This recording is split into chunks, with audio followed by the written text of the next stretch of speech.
बिस्मिल्लाहिर्रहमानिर्रहीम। अस्सलाम वालेकुम। उम्मीद करते हैं कि आप सब खैरियत से होंगे। मेरा नाम है डॉक्टर नदीम फ्राम गुजरांवाला। आज हम बात करने जा रहे हैं हेमरॉइड्स यानी कि बवासीर के बारे में।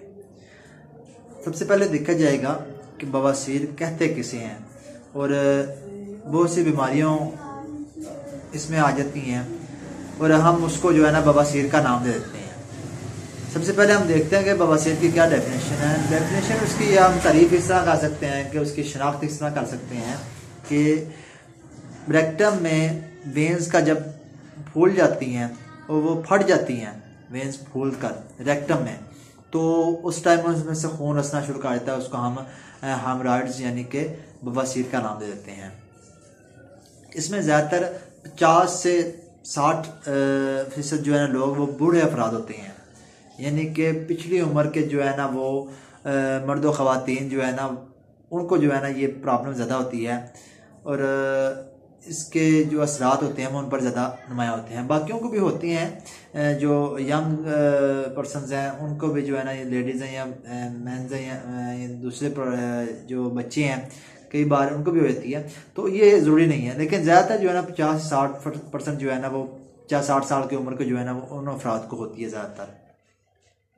अब इसके दो हिस्से आ जाते हैं, यानी कि बैरूनी तौर पर और अंदरूनी तौर पर, इंटरनल और एक्सटर्नल।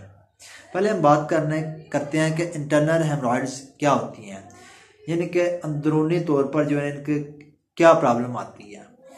वो हमारे रेक्टल में कोजा होता है, यानी कि वो रेक्टम में मौजूद होता है, इसमें जो है ना वेंस बाहर आ जाती हैं और वो फट जाती हैं। ये हमारा जो है ना इंटरनल यानी कि अंदरूनी तौर पर जो है ना प्रॉब्लम होती है। जो हमारे रेक्टम होता है उसमें रेक्टल जो है ना रेक्टल वेन्स होती हैं, यानी कि रेक्टल में कोजा होता है, वो जो है ना जब उसमें से जो है वेन्स बाहर जाती हैं वो फट जाता है और जो है ना वो उसमें से ब्लीडिंग होना शुरू हो जाती है।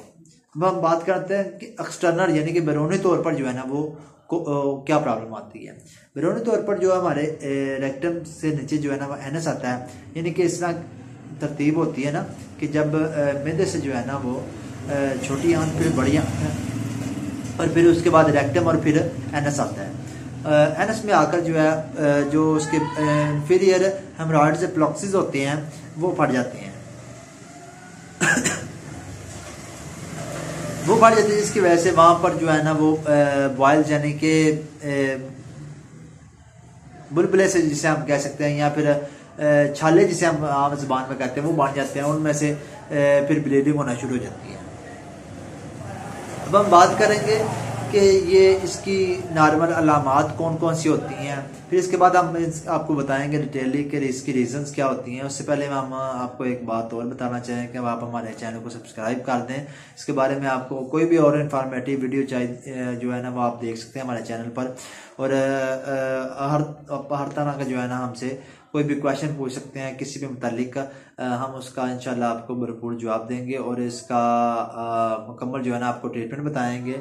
आप हमारा क्लिनिक पर भी विज़िट कर सकते हैं। आप हमारे जो है ना ऑनलाइन जो है ना वो आप हमसे रब्ता कर सकते हैं, जिससे आपको हम मुकम्मल डिटेल आपको जो है ना वो शेयर कर सकते हैं। आपका मुकम्मल चेकअप होगा ऑनलाइन, जिससे जो है ना आपको उस बीमारी से, जो भी आपकी बीमारी होगी उससे आपको निजात मैसर होगी इंशाअल्लाह अल्लाह के हुक्म से। अब हम बात करते हैं अलामात के बारे में। अलामात इसकी जो मेन है वो ये है कि पखाने के राह खून आना शुरू हो जाता है। इसमें दो चीज़ें आती हैं पखाने में खून आना, एक तो है पखाने में खून मिक्स हो जाना और एक पखाने के साथ खून आना, यानी कि पखाना अलग आ रहा है और उसके साथ साथ जो है ना खून आ रहा है। ये दोनों चीज़ें अलग अलग हैं। लेकिन जो हमारे बवासीर की प्रॉब्लम होती है उसमें जो है ना खून मिक्स नहीं होता। ये चीज़ काबिल गौर है कि शिनाख्त करने के लिए अलामात, ये बहुत बड़ी अलामत है कि जो पखाना आता है उसमें खून मिक्स नहीं होता, यानी कि वह खून अलग होता है।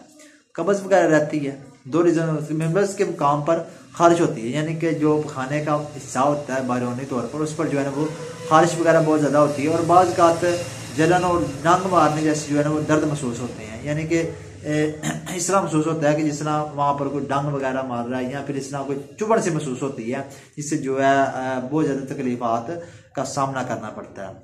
अब हम मैं मज़ीद डिटेल आपको और बताता चलूँ कि जब हम इस तरह की प्रॉब्लम में जो है ना वो आते हैं तो हम सबसे पहले जो है ना वो देसी टोटके वगैरह इस्तेमाल करते हैं, तो वो हमें नहीं करना चाहिए, बल्कि एक प्रॉपर होम्योपैथिक डॉक्टर से जो है ना मुकम्मल अपना इलाज करवाना चाहिए। जब हम बात करेंगे कि आप अगर आपको प्रॉब्लम हो जाती है तो आपने कौन कौन सी चीज़ें खानी है और कौन कौन सी चीज़ें नहीं खानी। पहली बात तो इसमें जो है ना गर्म चीज़ें जो है ना फास्ट फूड वगैरह तली चीज़ें और गोश्त वगैरह मीट वगैरह जो है ना आपने वो बिल्कुल इस्तेमाल नहीं करना। ठंडे मशरूबात इस्तेमाल करने हैं और अपनी ज़िंदगी को जो है ना वो जो सुबह सुबह जो है ना वॉक अपनाएं और ज़िंदगी को जो है ना एक तसल्सल के साथ जो है ना वो गुजारें। यानी कि बेतसलसल ज़िंदगी बेढंगी ज़िंदगी ना गुजारें, बल्कि एक ज़िंदगी का एक मकसद बनाएं और उस मकसद के तहत जो है ना वो ज़िंदगी गुजारें। मकसद से कहने का मुराद ये है कि अपनी एक रूटीन बनाएं।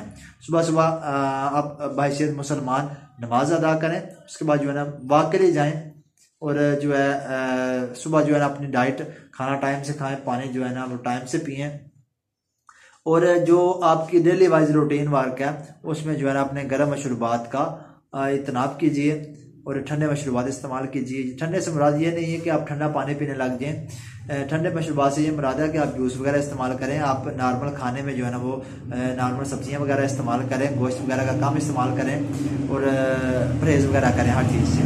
अल्लाह खैर करेगा, ये मसला जो है ना आपकी प्रॉब्लम जो है ना वो जल्दी ठीक हो जाएगी, लेकिन बशर्ते कि आप परहेज़ करें और एक प्रॉपर रजिस्टर्ड होम्योपैथिक डॉक्टर से इलाज करवाएं। अगर आप हमसे इस तरह कोई भी ट्रीटमेंट वगैरह करवाना चाहते हैं तो आप हमारे क्लिनिक पर विजिट